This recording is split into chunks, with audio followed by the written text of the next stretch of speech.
మనం చెప్పలేసుకొని ఎందుకు యూజ్ చేస్తాం ఎలక్ట్రిక్, అది ఎందుకు రిపేర్ చేస్తారు ఎలక్ట్రీషియన్స్ అంటే వాళ్ళకి ఎలాంటి హార్మ్ఫుల్ ఉండదు, గ్రౌండ్ తో కనెక్షన్ ఉండదు, మనలో కూడా సమ్ కండక్టివిటీ మెటీరియల్ ఉంటుంది, కరెంట్ ఫ్లో అవుతుంది. సో అలా ఫ్లో అయ్యే ప్రాసెస్ లోనే మనకి ఎలక్ట్రిక్ షాక్ వస్తుంది.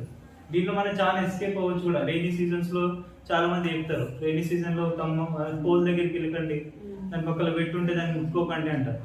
సో ఆ టైంలో కూడా మనం ఎస్కేప్ అవ్వచ్చు కొంచెం లాజిక్ తెలిస్తే.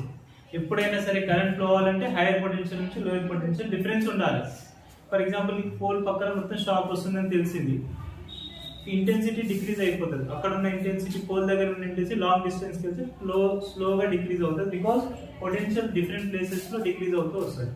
సడన్ గా మనం ఒక డిస్టెన్స్ షాక్ వస్తుంది, షాక్ వస్తున్న టెన్షన్ పడి మనం స్టెప్స్ వేయదు, ఇట్లా 1 by 1 స్టెప్ వేసాం అనుకో.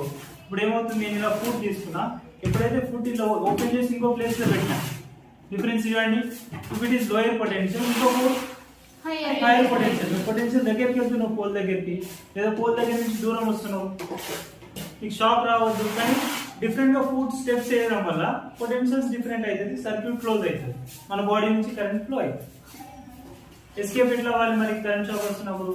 డైరెక్ట్ గా స్టెప్ తీసుకొని జంప్ చేయాలి. జంప్ చేయడం వల్ల ఏంటి, 2 legs ఒకే దగ్గర ఉంటాయి. You know birds are not getting electric shock. Why?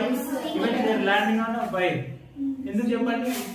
Because they land on same potential of wire.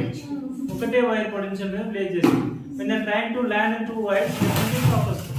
2 legs ని 2 wires మీద పెట్టినా అనుకోండి, షాక్ వస్తుంది, సర్క్యూట్ క్లోజ్ అవుతుంది పొటెన్షియల్ డిఫరెన్సెస్. అట్లాగే ఇక్కడ కూడా అంతే, నువ్వు 2 different పాయింట్స్ షో చేస్తున్నావు అంటే పొటెన్షియల్ అలో చేస్తున్నాడు, డిఫరెన్స్ చూపిస్తున్నాడు.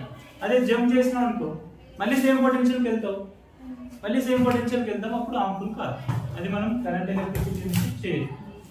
షాక్ వచ్చే టైంలో ఎక్కడైనా ఎస్కేప్ అవ్వాలనిపిస్తే డైరెక్ట్ గా స్టెప్స్ జంప్ చేస్తూ స్లోలీ లాంగ్ డిస్టెన్స్ వెళ్ళడం వల్ల పొటెన్షియల్ డిక్రీజ్ అయిపోతుంది, షాక్ రాదు.